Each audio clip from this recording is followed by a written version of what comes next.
If you're still waiting to be rescued, you're wasting time. No hero is coming. No perfect moment will arrive. You're not stuck because of others. You're stuck because you're waiting.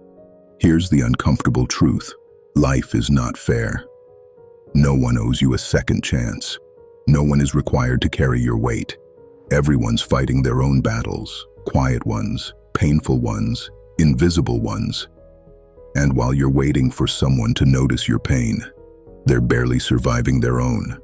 The faster you accept this, the freer you become. This video won't sugarcoat reality, but it will open your mind and show you what happens when you stop waiting and start moving. Since childhood, we were taught one thing: someone will always come to help us. Your parents fed you, held your hand when you crossed the street. Teachers told you what to do, when to do it, and even how to think. The system gave you grades, instructions, and paths to follow. You never had to question it. You just had to wait and obey. We were raised inside a structure that made decisions for us, and we got comfortable. But then, life changed. Suddenly you're 18, then 25, then 30. And one morning, you wake up and realize no one is checking if you're okay. No one is reminding you to take care of your dreams. No one is coming to pull you out of bed or depression or debt. The world doesn't pause because you're lost. It keeps moving. And if you don't catch up, it leaves you behind. This creates a silent crisis inside you, a gap between what you expected and what actually is. You thought someone would still guide you, but now they're too busy trying to survive themselves. And in that silence, most people shut down. This is called learned helplessness. It's a psychological state where, after depending on help for so long, you stop believing you can help yourself. You feel stuck, not because you are, but because you've trained your mind to wait. So let me ask you, how much of your life have you spent waiting? Waiting for someone to understand you? Waiting for motivation? Waiting for the perfect time to start? Waiting for signs, support, approval? If you really think about it, you'll realize most of your suffering isn't from the world. It's from the delay you've created within yourself. This is the truth no one tells you. The longer you wait, the weaker you feel. Not because life is too hard, but because you've forgotten how strong you are. Marcus Aurelius wrote, "You have power over your mind, not outside events. Realize this, and you will find strength." He didn't complain. He ruled an empire, faced betrayal, loss, disease, and still, he woke up and did his duty. That is Stoicism. That is self-reliance. Real strength doesn't begin when things go your way. It begins when you realize no one's coming, and you still stand up. You still try. You still show up. And you do it alone. It's in that silence, when no one's clapping, when no one's watching, that the strongest version of you is born. We live in a noisy world, a world that tells you to seek comfort, to seek help, to wait for miracles.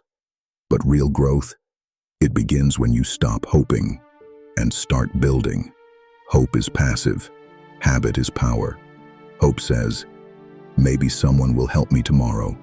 Habit says, I help myself today. You don't need more inspiration. You need more self-respect. Respect enough to keep promises to yourself, to train when you're tired, to work when you're uncertain, to be kind to yourself without being soft on your excuses. And here's something most people miss. Solitude is not weakness, it's power.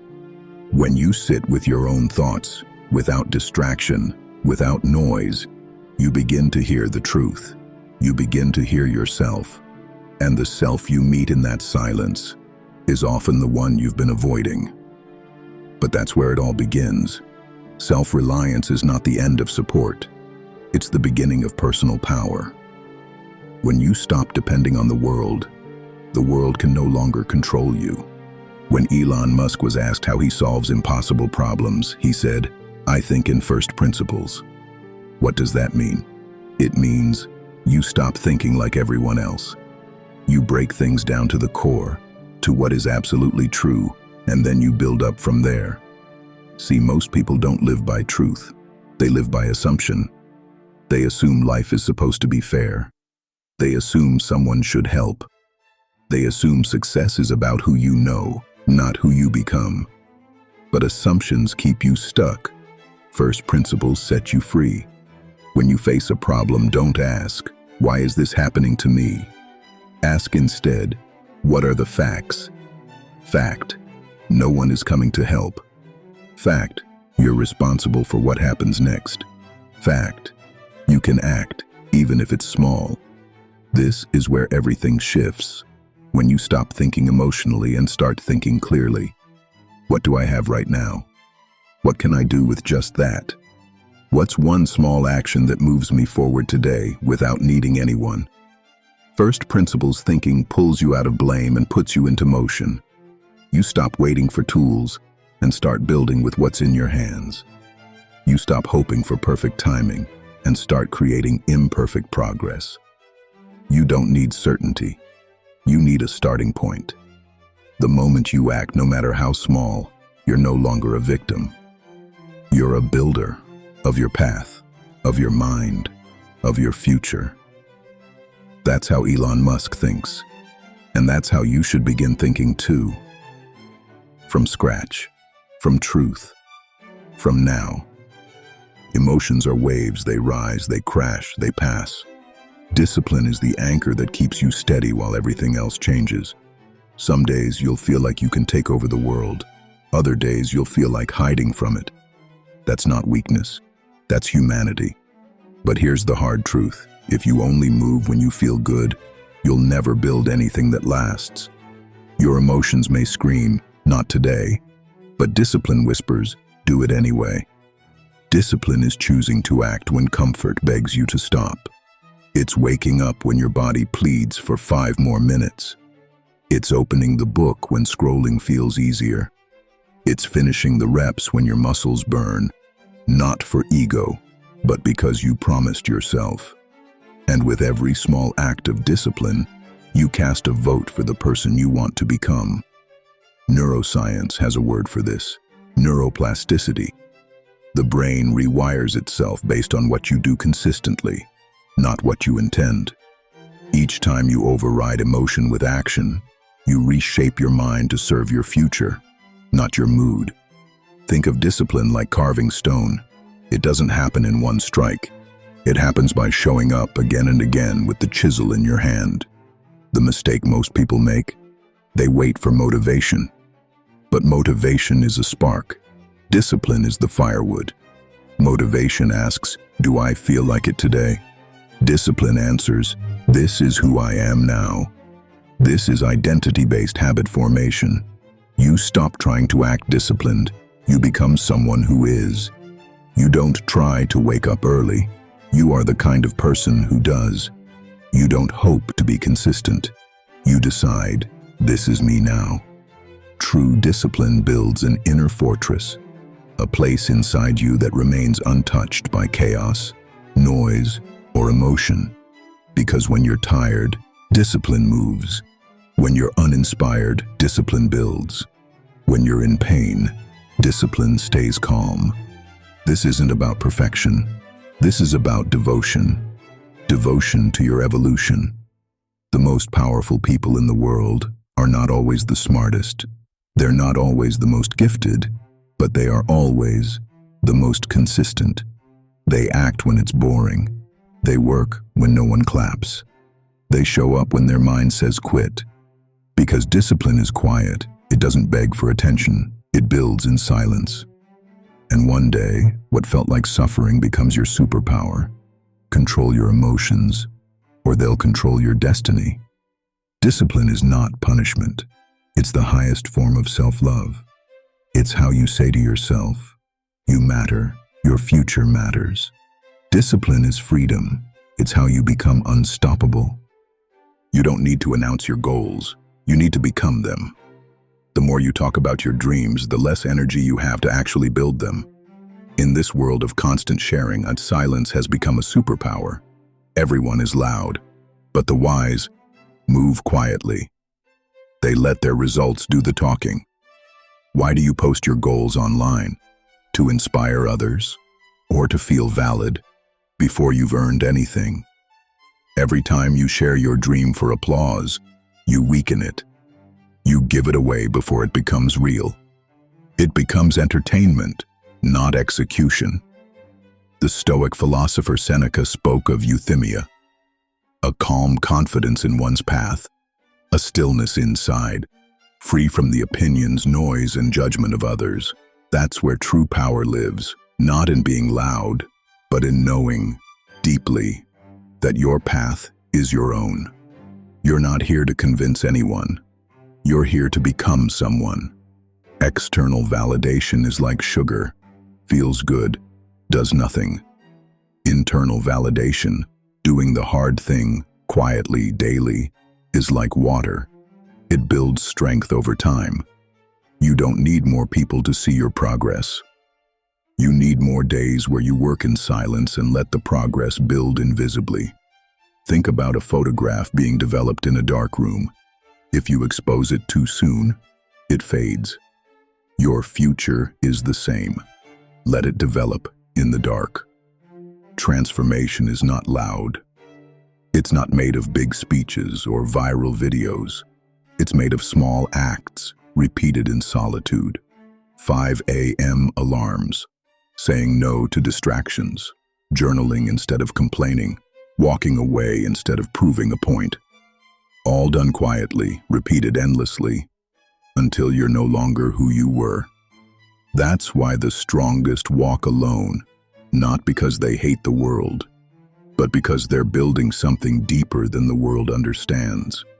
The silent path is not for the weak. It's for those who have decided, I don't need a crowd to become who I'm meant to be. You are not here to be seen. You are here to evolve. And one day, when your silence has bloomed into power, they will ask how you did it, and you will simply smile, because they'll never understand what it took. Here's a hidden truth that will set you free. No one thinks about you as much as you think they do. You live with a constant echo in your mind. What will they think? Will they laugh? Will I look stupid? But the truth is, most people aren't thinking about you at all. They're not watching your every move. They're not analyzing your every word. They're too busy thinking about themselves. Just like you, you are the center of your own world, and so is everyone else. Every person is trapped inside their own head, worrying about their own insecurities, their own fears, their own future, not yours. And yet, this fear of being judged rules your life. You hold back your ideas. You play small in rooms where you're meant to speak. You keep your dreams quiet. You shrink just in case someone notices and disapproves. But the fear of judgment is a prison, and the walls, they're imaginary. They were built by stories, by past pain, by thoughts that you never questioned. But you can walk right through them. You don't need to perform anymore. You don't need to wear a mask. You don't need to be perfect. You just need to be real. When you realize no one's watching, you can stop pretending. When you realize no one's coming, you can stop waiting. And when you stop waiting, you finally begin. That's when something powerful happens. You become the one who saves yourself. Not with noise, not with grand gestures, but with quiet, consistent courage. You get up on the days when no one checks on you. You show up when no one's clapping. You take the next step even when the future feels invisible. That is strength. You pick yourself up. You write your own path. You heal your own wounds. You stop looking for someone to understand your pain, and instead, you start understanding your own power.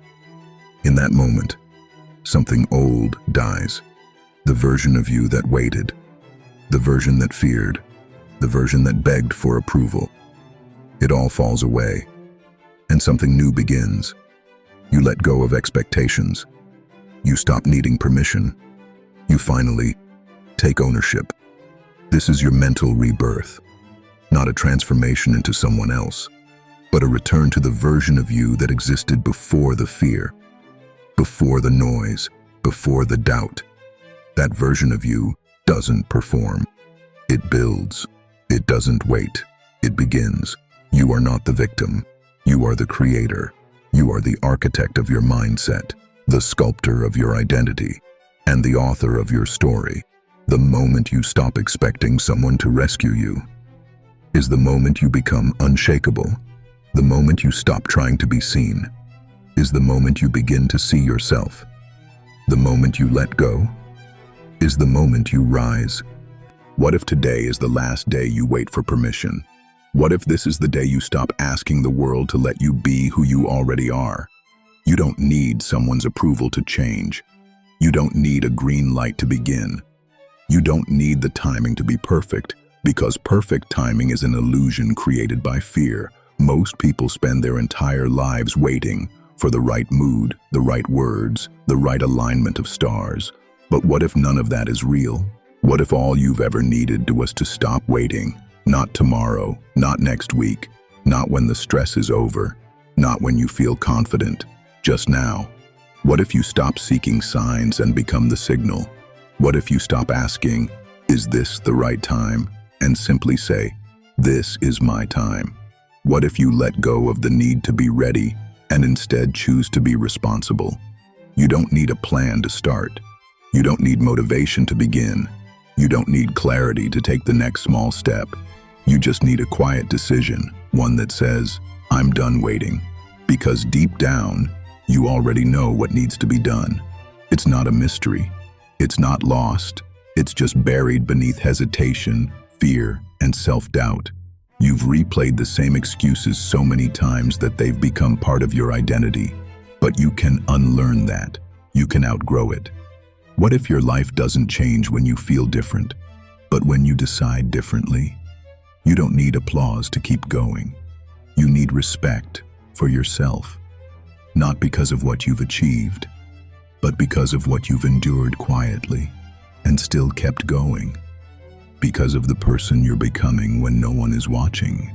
Build in silence, not to prove anything, not to impress anyone, not to earn validation. Build because it's who you are now. Build because it's the only honest thing left in a world addicted to noise. When you act in silence, something rare begins to grow. You begin to trust yourself. You stop checking if others believe in you and start believing in yourself again. You no longer feel the need to be seen because you finally see yourself. You stop performing. You start becoming. You stop asking, what if I fail? And you start asking, what if I never try? And if today, right now, you simply begin, without waiting, without needing, without justifying, then you've already won.